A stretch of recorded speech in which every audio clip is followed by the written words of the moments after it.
Noong Mayo 11, 1976, namatay ang pinuno ng ekspedisyon dahil sa pagkaantala ng eroplano ng Everest. Ilang taon ang lumipas, may isa pang lalaki na nag-snowboard pababa mula sa isang kulwar sa Everest. Pero walang makapaghanda sa sinapit ng lalaking 8 beses sumubok umakyat sa tuktok. Ngayon, ikukwento ko ang trahedya ng 3 lalaking namatay sa Mount Everest sa malagim na paraan. Kapag akala mo narinig mo na ang pinakamasama, ang susunod ay magpapakilabot sa iyong pakiramdam. Maligayang pagdating sa extreme. Mayo 21, 2018, isang karaniwang linggo para sa marami.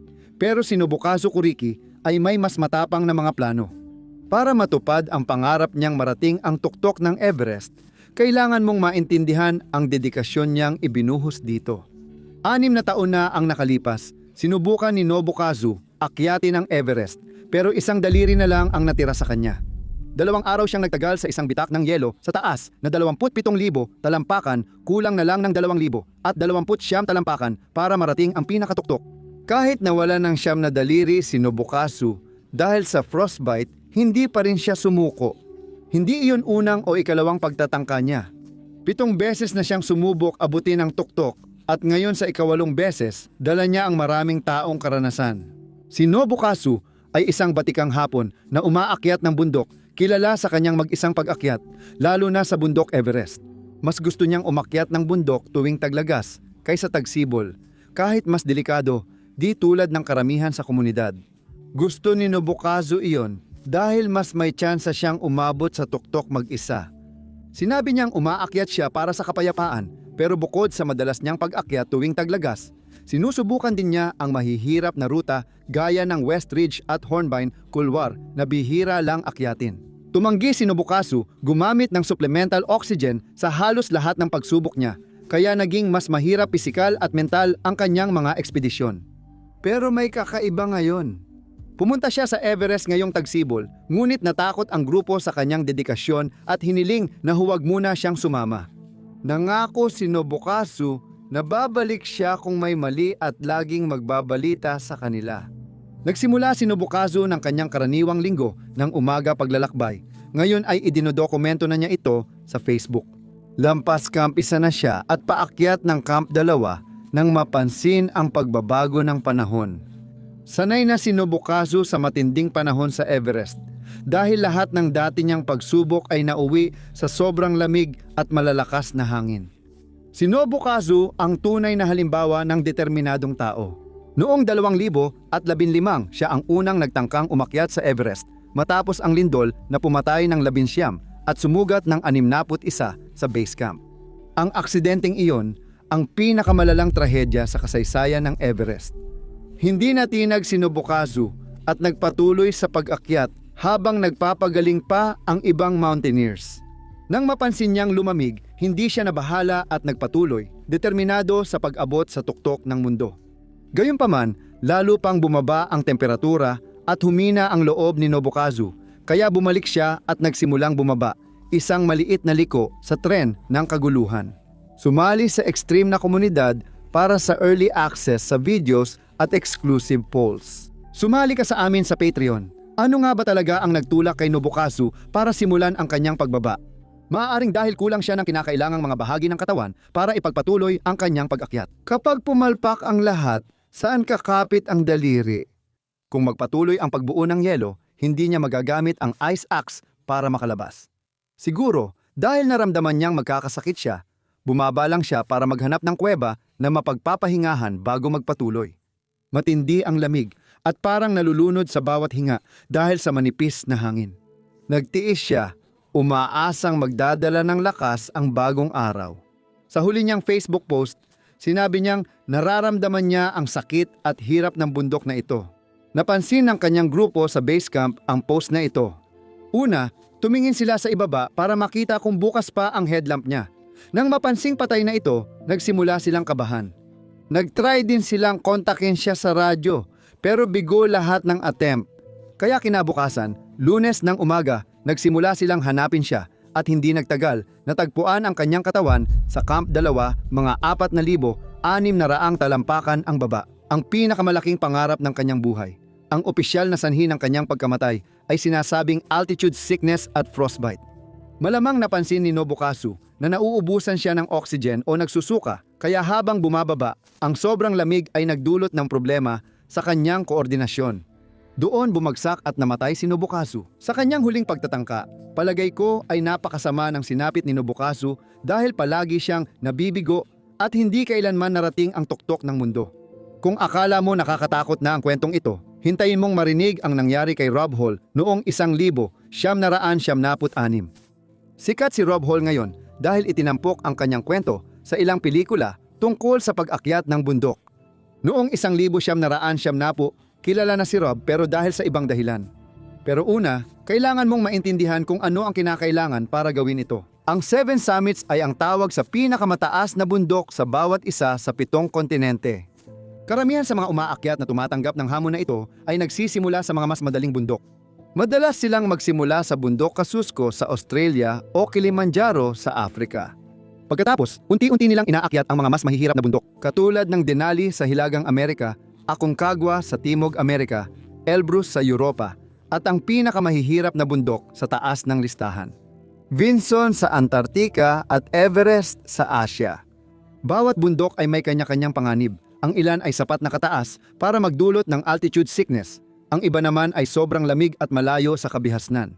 Kaya kung may mangyaring masama, maaaring hindi dumating ang tulong. Maging ang mga madaling bundok ay delikado kung magkamali ka sa taya ng panahon o biglang humina ang katawan mo. Kaya ang mga tao ay naglalaan ng oras sa ensayo at plano. Umaakyat sila ng 1 o 2 kada taon at minsan umaabot pa ng 5, 10 o kahit 15 taon bago nila makumpleto ang buong listahan.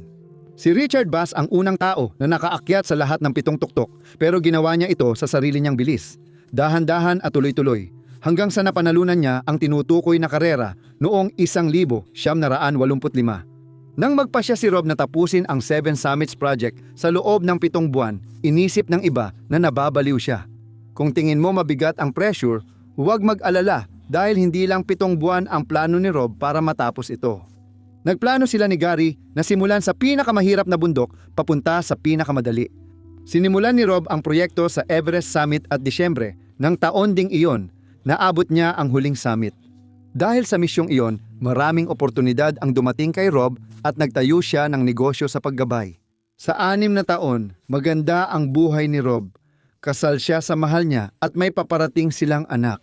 Naipamuno na niya ang 39 na umaakyat sa tuktok ng Everest at sunod-sunod niyang naihatid sa tagumpay ang mga ekspedisyon. Nag-iba ang buhay ni Rob noong Mayo 10, 1976 nang pinamunuan niya ang grupo sa pag-akyat sa tuktok ng Everest kasama ang iba pang gabay.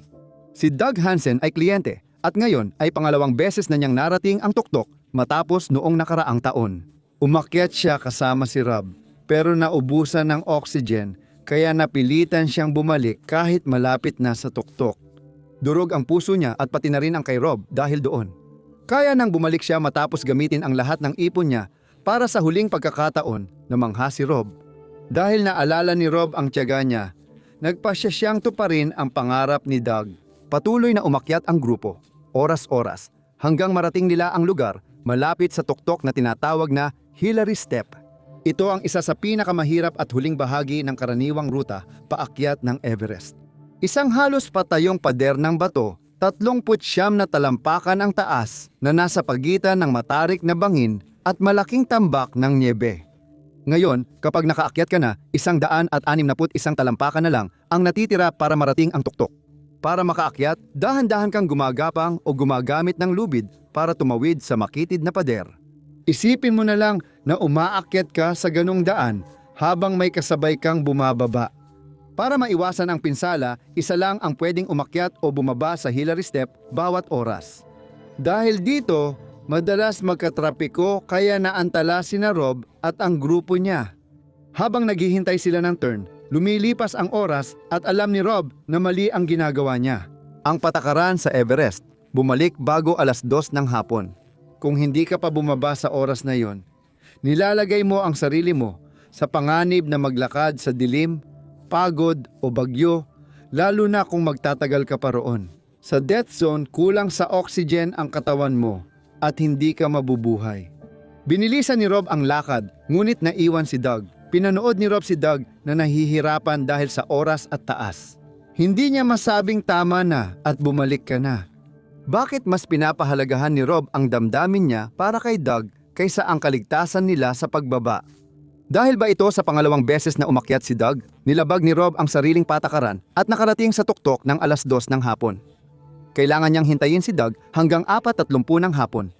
Nang marating ni Doug ang tuktok, parang hindi totoo ang pakiramdam niya. Ito ang sandaling paulit-ulit niyang inisip bago siya tuluyang makarating sa tuktok ng mundo. Dahil kay Rob ang lahat, si Rob naman nakahinga na at handa nang umuwi. Pagbaba nila, nagbago ang panahon, lumabo ang visibility at lalo pang bumaba ang temperatura. At pagkatapos, nangyari ang pinakamasama, bumagsak si Doug. Walang tiyak na nakakaalam kung ano ang nangyari sa katawan niya. Dahil ba sa taas, lamig o pamamanhid matapos makamit ang panghabambuhay na pangarap. Alam natin na sinubukan ni Rob tulungan si Doug, ngunit tumanggi si Doug. Nakiusap at nagpalakas ng loob si Rob kay Doug, ngunit walang nangyari. May dalawang pagpipilian si Rob, iwan si Doug at iligtas ang sarili o manatili. Gumawa si Rob ng desisyon na hindi mo inaasahan. Pinili niyang manatili.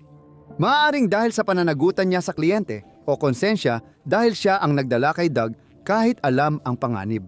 Siguro nga, walang oxygen, pagkain o init na trap sila sa tuktok ng bundok sa gitna ng malakas na bagyo at walang paraan makababa. Nag-radio si Rob para humingi ng tulong pero walang lumapit. Masaya kaming marinig ka. Dumadaloy na ba ang oxygen mo ngayon? Ayos, iset up mo na sa Artifact Park at ilabas na, tara. Malakas ang bagyo at mataas sila. Habang lumilipas ang oras, alam ni Rob na malapit na ang katapusan at ang sumunod niyang ginawa ay nagpahinto sa mundo. Ginamit niya ang kakaunti niyang natitirang lakas para magradyo sa huling pagkakataon. Hindi na sa kanyang team sa pagkakataong ito, kundi sa kanyang asawa. Si John Arnold, na buntis sa anak nilang babae, ay nasa New Zealand noon. Hindi lang sila mag-asawa ni Rob. Magka-partner din sila sa pag-akyat na sabay nang nakaabot sa tuktok bago pa man nila narating ang tuktok ng Mount Denali. Dapat kasama si John sa pag-akyat sa Everest, pero naiwan siya dahil buntis. Nang tumawag si Rob mula sa death zone, naramdaman niyang hindi na sila muling aakyat ng magkasama. Namamaos boses niya dahil sa lamig at taas ng lugar, pero kalmado pa rin siya. Sinabi niya na komportable siya at walang sakit. Sabi pa niya, "Matulog ka ng mahimbing, mahal ko." Huwag masyadong mag-alala. Alam ni Rob na hindi na siya aabot sa umaga, kaya pinangalanan niya ang hindi pa isinisilang nilang anak na babae na Sarah. Nasa linya lang si John, walang magawa kundi makinig habang unti-unting tumatahimik ang kanyang asawa. Bukas pa rin ang radyo at static na lang ang maririnig imbes na boses ni Rob. Ang huling usapan na iyon ay naitala ng base station ng New Zealand at hanggang ngayon, isa pa rin ito sa pinaka-nakakabagbag damdaming audio mula sa Everest. Sinabi niya sa huli naming pag-uusap na huwag ko siyang alalahanin masyado. Patunay na kahit sa kamatayan, inuuna pa rin ni Rob Hall ang mahalaga sa kanya. Umaga ng Mayo, 11 nakita ng mga Sherpa na buhay pa si Rob pero di na makagalaw. Pumanaw siya mag-isa kinahapunan sa taas na 28,000 at 700 talampakan 100 metro mula sa tuktok. Dati na niyang nalampasan ang ganitong pagsubok pero ngayon naubos ang oxygen niya at sobrang nagyelo ang mga kamay at paa kaya hindi na niya ito magalaw. Ang opisyal na sanhi ng pagkamatay ay exposure at hypoxia dahil sa lamig at kakulangan sa oxygen. Ngunit kahit klinikal ang mga salitang iyon, hindi pa rin nila lubos na ilalarawan ang tunay na nangyari sa kanya. Sa totoo lang, si Rob ay unti-unting namatay sa lamig. Tiniis ni Rob ang matinding blizzard nang walang tent o tangke ng oxygen. Maaaring nangingitim na ang daliri niya sa kamay at paa dahil sa frostbite. Sa lahat ng oras, naghintay siya sa tabi ng kaibigang hindi na magigising. Para sa akin, kwento ni Rob ang pinaka-nakakatindig balahibo at makatao sa aming listahan. Ginawa ni Rob ang napakalaking sakripisyong ito para unahin ang pangarap ng iba kaysa sa sarili niyang kaligtasan. Kahit nasa delikadong lugar siya, hindi niya pinabayaan ang kanyang sarili. Kahit malakas ang kwento ni Rob, mas nakakagulat ang susunod na kwento. Ang huling umakyat ay hindi lang namatay. Hindi mo rin magugustuhan ang nangyari sa kanya. Gawing mas malala ang masama. Hindi tulad ng karamihan sa mga umaakyat, si Marco Sefredi ay hindi pumunta sa Everest para lang tumayo sa tuktok. Pumunta siya roon para sakyan ito.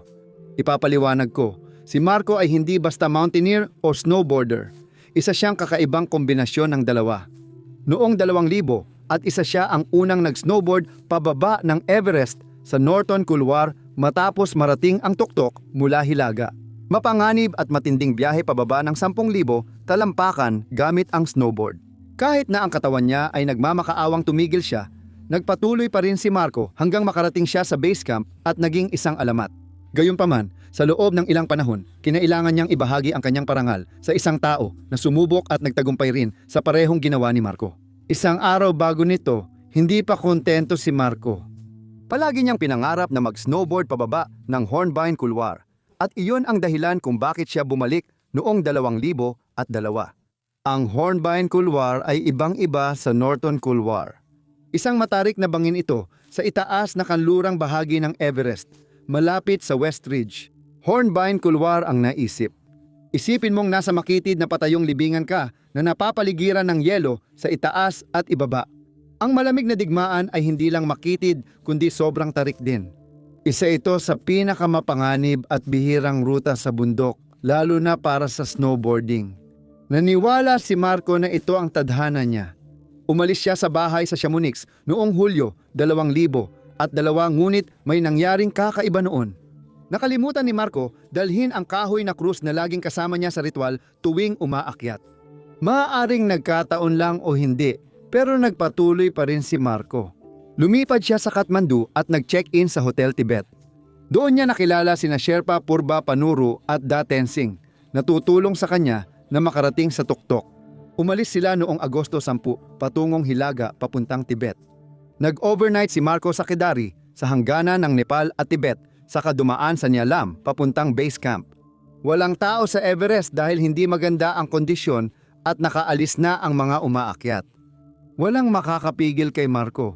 Kasama ang dalawang Sherpa, lubid, kamera at snowboard, dumating si Marco sa bundok na handang mag-alamat muli. Pero bago sila makarating sa tuktok, may naramdaman silang kakaiba. Hindi maganda ang paligid nung una at lalo pang lumala. Kakaiba ang hangin, hindi lang dahil sa masamang panahon. Napansin din ng mga Sherpa ang pagbabago kay Marco. Mabagal at tahimik siya dahil sa sakit ng ulo sa mataas na lugar. Pinakiusapan siyang bumaba at subukan ulit, pero tatapusin ni Marco ang sinimulan niya. Matapos ang 12 at kalahating oras na pag-akyat, narating nila ang tuktok. Isa sa mga Sherpa sa kanyang grupo, si Purba, ay sumayaw ng kaunti. Tuktok, tuktok, sigaw niya. Ngunit sumagot si Sefredi ng pagod, sobrang niebe, sobrang akyat. Malaki ang epekto ng paglalakbay kay Marco na ang huling akyat ay inabot ng 4 na oras. Pagdating nila sa tuktok, umupo si Marco, kumain ng kaunti doon mismo sa ibabaw ng mundo. Nagpahinga siya ng 1 oras sa tuktok, mas mahaba kaysa sa dapat. Parang ninanamnam niya bawat sandali bago ang wakas. O baka sobrang pagod kaya tumayo at sinuot ang board. Ang kanyang mga Sherpa ay nag-iimpake sa Kampo 3, ngunit bawat isa sa kanila ay may nakita na pinaniniwalaan nila. Isang lalaking tahimik na bumaba mula North Col, malapit sa Advanced Base Camp. At pagkatapos ay bumaba siya sa Hornbein Couloir at nawala sa lagusan mula sa kinatatayuan ng mga Sherpa. Nakatawid si Marco sa Hornbein Couloir, pero iyon na ang huling beses na nakita siya ng iba. Dahil pagdating nila sa North Col, makalipas ang ilang sandali, wala silang nakita kahit anong bakas niya, kaya nag-organisa ng search team. Halos imposibleng matagpuan siyang buhay, pero kahit papaano, ang kanyang mga labi ay maaaring magbigay ng kaunting kapanatagan sa kanyang pamilya. Lalong lumala ang panahon at natakpan ng niebe ang lahat. Itinigil ang paghahanap at hanggang ngayon, di pa natatagpuan si Marco. Nakakalungkot ang kwento niya dahil sa kabataan at kasigasigan ni Marco matapos mawalan ng kapatid na si Pierre Sefredi sa mag-isang pag-akyat sa bundok sa Chamonix. Siguro naramdaman niyang may pamana siyang dapat ipagpatuloy dahil si Pierre, ang kanyang idolo, ang nagturo sa kanya tungkol sa niebe at bundok. Kahit namatay ang kuya niya sa bundok, porsigido pa rin si Marco na maging bahagi ng kasaysayan nito. Nakakalungkot dahil kapag naaalala natin siya ngayon, ang naaalala lang natin ay yung lalaking nag-snowboard papunta sa kawalan. Ang dahilan kung bakit nakakabahala ang pagkamatay ni Marco Sefredi ay hindi lang dahil nawala siya sa Mount Everest, kundi dahil lahat ng nangyari sa kanyang huling mga sandali ay parang naghahanda para sa isang tahimik na pagsuko. Hindi siya isang padalos-dalos na baguhan, hindi rin siya mayabang. Siya marahil ang pinakamahusay na extreme snowboarder ng kanyang henerasyon at tinanggihan ang mas ligtas at madaling ruta dahil hindi ito hamon para sa kanya. At gayunpaman, sa huling pagbaba niya sa Hornbeam Couloir, si Marco ay tuluyang nawala. Bakit ang 23 anyos na may magandang kinabukasan ay isusugal lahat para sa isang linya ng niebe na di pa nasusubukan sa snowboarding? Noong 2001 gumawa na siya ng kasaysayan sa Norton Couloir, sapat na iyon para sa kahit sino. Para kay Marco, Hornbeam ang pangarap at tunay na Everest, ang perpektong linya. Isang taon siyang naghintay, nagsanay at pinlano ang lahat. Ngunit habang nakatayo siya sa tuktok noong 2002 at napansin niyang nagbabago na ang mga kondisyon, nagpatuloy pa rin siyang maghanda. Ano ang hinahabol niya at di makapaghintay pa ng isang araw? Baka nasa iniwan ni Marco ang sagot. Sa Chamonix, lagi siyang may dalang maliit na krus bilang tradisyon. Pampaswerte itong pinaniniwalaan niya, pero ngayon nakalimutan niya. Kung nakauwi siya, baliwala lang sana pero hindi siya nakauwi. Baka sabihin ng iba na pamahiin o babala ito. Kasi paano kung ang pagkalimot sa krus ay hindi aksidente? Paano kung may bahagi na si Marco na tinanggap na niya na baka ito na ang huling pagbaba niya? Hindi niya sinabi sa Sherpa kung saan siya bababa o nag-radio check-in. Bigla na lang nawala si Marco sa malamig na digmaan, parang pumasok sa kawalan na nakadilat. Maaaring masyado niyang na-miss ang kanyang kapatid. Gusto kong marinig ang inyong mga opinyon sa comment section. Sa tingin ko, ang nagpapakilabot sa tatlong kwento ay hindi lang dahil namatay ang mga lalaking ito sa Everest, kundi dahil napaka-personal ng kanilang mga dahilan kung bakit sila umakyat. Si Nobukazu ay laging bumabalik kahit marami na siyang nawala. Daliri, akyat, patuloy niyang itinulak ang sarili hanggang wala nang matira. May dahilan si Rob Hall para umatras. Ngunit noong oras na yon, mas mahalaga para sa kanya ang tumulong sa iba na maabot ang kanilang pangarap kaysa iligtas ang sarili at si Marco. Nagawa na niyang gumawa ng kasaysayan, pero hindi pa rin iyon sapat. Patuloy siyang nagsikap na sakyan ang linya na walang ibang gustong subukan hanggang sa tuluyan siyang nawala rito. Ang tatlong lalaking ito ay hindi mga pabaya sa pag-akyat, sila ay masigasig, determinado at sa ilang paraan, handa. Sa Everest, kahit karanasan mo pwedeng maging bitag. Ito ang ilan sa mga pinakakakilakilabot na sinapit na naitala sa bundok na iyon. Dahil hindi sila agad namatay, sa halip unti-unti silang nawala, masakit o walang bakas. At kung hindi ka kinilabutan doon, hindi ko na alam kung ano pa ang magpapakilabot sa iyo. Alin sa mga kwento ang pinakanagulat ka? Salamat sa panunood, hanggang sa susunod. Manatiling matapang at mamuhay ng may tapang.